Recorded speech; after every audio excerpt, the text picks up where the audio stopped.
Welcome friends. Vinayagar சதுர்த்திக்கு ரொம்ப ஸ்பெஷலாக செய்யக்கூடிய பிள்ளையார்பட்டி மோதகம் எப்படி பண்ணுறதுன்னு பார்க்கலாம். இது செய்கிறது ரொம்ப ஈஸி. உண்மையிலேயே பிள்ளையார்பட்டியில் எந்த ஷேப்பும் இதுக்கு பார்க்க மாட்டாங்க. வெறும் கையில் உருண்டைகளாக உருட்டி தான் இந்த கொழுக்கட்டையை செய்வாங்க. நம்ம ஆசைக்காக இன்றைக்கி ஃப்ரீயாக கிடைக்கிற அச்சுலையும் செஞ்சு பார்க்கலாம். இதுக்கு 1/4 கப் அளவுக்கு பாசிப்பருப்பு, 3/4 கப் அளவுக்கு அரிசி எடுத்திருக்கேன். நல்லா பொன்னிறம் ஆற வரைக்கும் வறுத்து எடுத்துக்கணும். உங்களுக்கு தூசி மண் இருக்கும் அப்படின்னு நினச்சிங்கன்னா நல்லா கழுவி அலசிட்டு அதுக்கப்புறமா கூட சேர்க்கலாம்.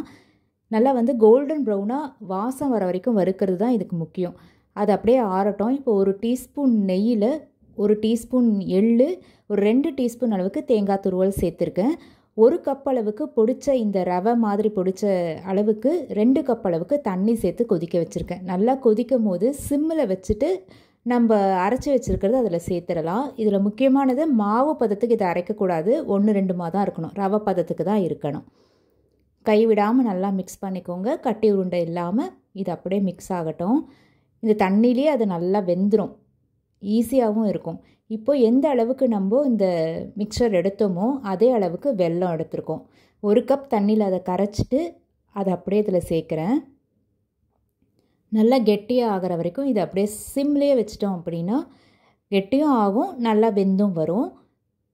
கொஞ்சமாக ஏலக்காய், 1 டீஸ்பூன் துருவின தேங்காய், ஒரு சிட்டிக்கை உப்பு சேர்த்துருக்கேன். எல்லாமே பேலன்ஸ் ஆகிடும் டேஸ்ட் எல்லாமே. இப்போ அடுப்பை ஆஃப் பண்ணிடலாம். இந்த கன்சிஸ்டன்சிக்கு ஆஃப் பண்ணோம்னா நம்ம உருண்டை பிடிக்கிற அளவுக்கு ஈஸியாக இருக்கும். இப்போ பாருங்கள், நல்லா ஆறுனதுக்கப்புறமா கையில் இப்படி எடுத்து அப்படியே உருண்டை பிடிச்சி ஆவியில் ஒரு 6-7 நிமிஷம் மற்ற கொழுக்கட்டையெல்லாம் வேக வைக்கிற மாதிரி வேக வச்சு எடுக்க வேண்டியது தான். இருந்தாலும் நம்ம இந்த அரிசி மாவு வாங்கும்போது ஃப்ரீயாக கிடச்ச இந்த அச்சிலெல்லாம் செஞ்சோம்னா இன்னுமே நல்லாயிருக்கும் இல்லையா பார்க்குறதுக்கு. ஆசைக்காக இப்படி கூட பண்ணிக்கலாம். ஆனால் பிள்ளையார்பட்டி மோதகம்ன்றது உருண்டையாக தான் இருக்கும். மோதகம் ஷேப்லேயும் இதுலேயும் இருக்காது. இது இந்த மாதிரி அச்சுலையும் நீங்கள் ஃபில் பண்ணி எடுத்தீங்க அப்படின்னா அதுவும் ஒட்டாமல் அழகாக வந்துடும். ட்ரை பண்ணி பாருங்கள்.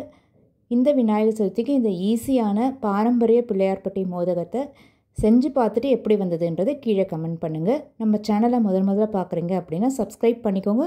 நோட்டிஃபிகேஷனையும் ஆல் ஆப்ஷனை ஆன் பண்ணி வச்சிங்கன்னா அடுத்தடுத்து போடுற வீடியோஸ் உங்கள் நோட்டிஃபிகேஷனுக்கு உடனே சேரும். தேங்க்யூ.